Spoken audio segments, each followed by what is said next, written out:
basically, first of all, I acknowledge my co-author, Wu Hei in front row, and Professor Annie Wu from Taiwan, who was our key to getting this data. So this data is from HTC. You all know HTC, they make smartphones. And for nearly 10 years now, I've been studying the smartphone industry in China, including looking at suppliers, interviewing Apple, Motorola, HTC, Philips, and all of that. And this is just one of the multiple projects that I've been working on in this area. And so I'm just very lucky to get data on the scorecard evaluations of HTC suppliers. So this is not scorecard of its people inside the organisation, it's evaluations of the suppliers. And so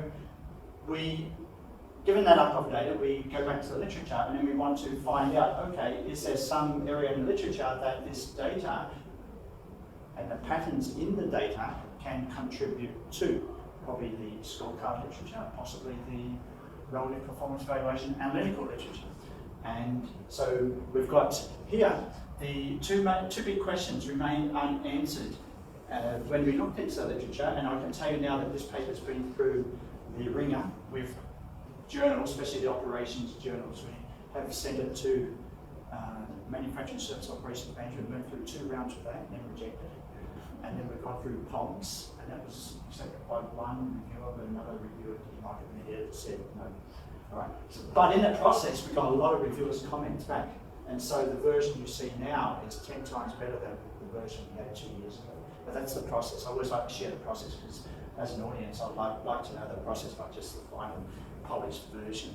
Okay. So 2 questions remain unanswered in the literature. First, it's unclear whether industrial customers react differently to supply scorecard performance. We know they all use scorecards. That's not a question. Apple uses scorecards. HTC uses Motorola. I've seen them. I've got documented evidence of the scorecards. So that's not a question, all right? They use scorecards, all right? But the question is, what do they use the scorecards for? Is it for a 6-month evaluation to find out whether supplies should be kicked off or continued, or is it for monthly purchase order allocation? And generally in this industry, the order allocation goes like this. Mr. Supplier, we promise to order from you 6 million units in the next 6 months. And so in the first month, they may order 900,000. In the second month, they may order 1.2 million. In the third month, they may order 500,000. In the 5th month, they may order 100,000.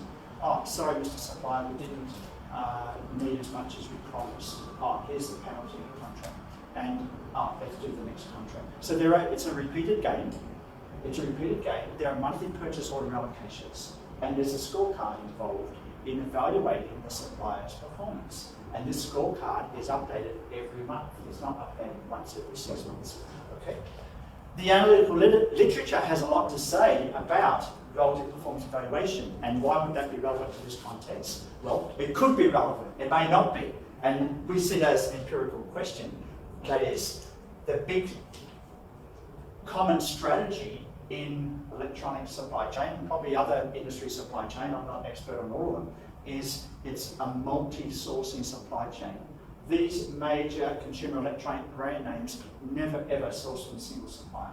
They have in the past and they've got burned. HTC got burned in 2011 when they had more orders than what they expected on their new Evo phone, and Samsung was their only supplier for the glass screen, the touchscreen module, and they had to go to Sony, and Sony said yes, we'll fill in the backlog.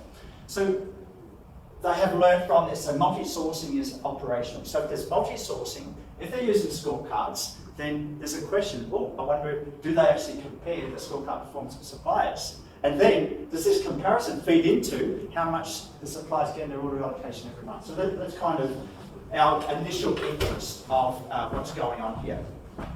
Okay, so another question is, how do manufacturers prioritize different dimensions of a scorecard? Like this, if they're on a scorecard, TDQSC is a common scorecard variety in the supply chain, and technology, delivery, service, cost and quality. All right. So are they all just given equal weight, or they focus on the weight of some more than the others? And that's an interesting question that really hasn't been investigated, even the operations literature so much. Peng and Liu started to look at that in 2007, I think that was that's a POMS paper. And And then there's another one just looked at delivery performance, but they didn't look at a whole range of scorecard measures. So there's two areas of motivation that we are hanging this study on. And so the basic research questions are, to what extent are different scorecard dimensions used in evaluating the supplier's own and relative performance, and to what extent does component and supply characteristics impact on this relation? And so there's three levels of hypothesis here. That is, the order allocation will depend on the supplier's own performance. The order allocation depends on the supplier's RPE performance. Now, the two different things here is, and this is part of the theory that we're developing, is that for our own performance, we have a baseline hypothesis that's going to depend on all scorecard measures which are relevant for HTC's case, and that is all three measures. We mean delivery, cost, and quality. But when we talk about the RPE, we're focusing on, and we theorise in the paper, saying that it's only going to be relevant to delivery performance, not cost and quality. And delivery performance, we theorise as being an outcome measure rather than a driver measure, and so it's more likely that can take care of more common uncertainty across suppliers, which is fundamental to using relative performance evaluation. And then finally, we're interested in the relation dependent on supplier characteristics, that is component complexity or the supply capacity or supply size. They're two big factors that really drive and differentiate the different suppliers. Okay. And so we can frame it up like this and come back to that as we are. So our dependent variable, everyone wants to know what is the dependent variable, okay? The dependent variable is the purchase order volume allocation. Okay, that's the dependent variable. We're not looking at supply performance. We're interested in if the supply scorecard performance, which is the independent variable, okay, if they perform better, do they get more order allocation? If they perform better compared to their other suppliers, do they get a better allocation? Okay, on delivery performance. And is that relation interacted by complexity of the component? There's a whole range of components in a smartphone that are sort of from range from generic arts-length type suppliers to very complex suppliers that are brought in very early in the manufacturing process. And we're talking about 16 to 20 week lead time between some of those complex component suppliers brought in and when generic component suppliers are brought in. Okay, very, very tight lead times and product development process. Okay. One of the real issues, and I don't have time to talk about this, but basically multiple measures, 100 components, short lead times, customer power, especially when you're talking about Apple and HTC and Samsung. But also then there are suppliers that have power on the other side because they have the capacity. You've got to understand the volumes involved in this industry are amazing. You're talking about hundreds of millions of components in an order, okay? All right, in the next 6 months, we want to order 200 or 300 million components from you. That's the nature of the orders here. It's not just 2,000 or 3,000. So volumes are very important, which means supply capacity can be important. Okay, and so we can theorise or map it up in terms of there's the scorecard. There are other issues. There are other factors that can impact on the allocation decision. And then in another study, which we do not look at in this study, we can look at, well, what's the supplier's response after the allocation? That would be a lovely study to do. So if you either overshoot or undershoot compared to what supplier's performance is, well, is the supplier pissed off or happy as a result? And then what do they do afterwards? You know, what is their response? Do they improve, ration, poor quality, etc.? That's not part of our study, that last box there. I just want to show you the big study. All right, here are, when I go to Apple, Motorola, HTC, I ask them, give me the ranking on what you focus on when you are selecting suppliers. And notice, they're not all the same. A lot of them are focusing on technology, and then there's your smartphone manufacturers at the top. But when it comes to purchase order allocation, it's all over the place. They emphasise different aspects of the scorecard and purchase order allocation. Okay? That is not in this paper. This is part of work we did for another paper, but it forms the basis of our knowledge that is important for understanding the patterns that we find in this paper. And so we asked them, tell us what scorecard measures are you using? And there you go, that's not in this paper. Hypothesis development. All right, so first of all, I think the best basis for the theorisation that we're doing now is the Idner-Larker and Mayer paper, the Accounting Review 2003, where they distinguish scorecard measures from driver and outcome type measures. Okay? Driver and outcome type measures.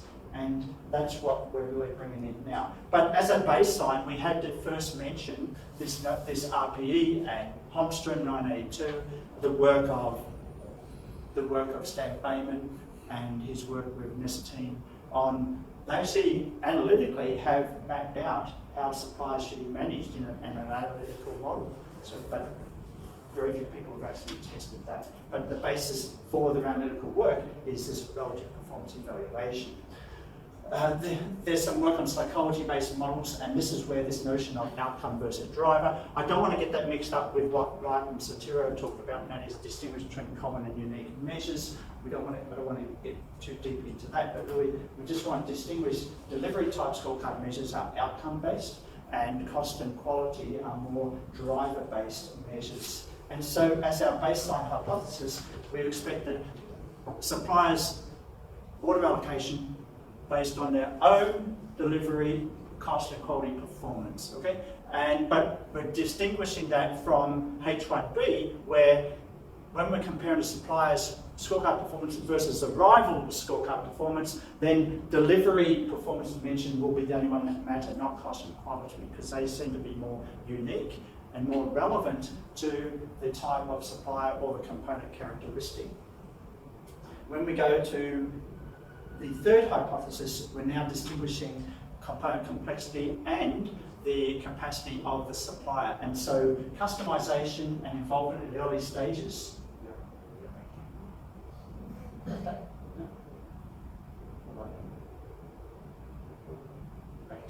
to where we expected. Okay. Customization and involvement in the early stages is going to lead us to think about what scorecard measures or properties are going to be relevant to the risks associated with those suppliers that are supplying very early on in the stage of the product development lifecycle. And those suppliers that have a larger capacity, they obviously pose greater risk than the generic component suppliers. And so we look at the work of Cooper and Stakeholder. They talked about this whole notion of focusing on cost performance is a way of engaging with the supplier. It's not an outcome type approach to managing the supplier. It's an engagement with the supplier to help suppliers meet various target costs, and that's very big in this industry as well. And likewise, quality. Customers that work with complex component suppliers, they're focusing on the yield rate and the ability of the supplier to ramp up production. Okay, HTC, they had a major problem in 2003 when they were launching a new phone. They had one supplier to supply this technology, camera technology. This supplier could design this new camera technology, but they couldn't ramp up production. HTC sent 700 of its own technicians and production management people to the supplier in China to ramp up production. So there are suppliers that can do great design, but they can't always make those huge volumes.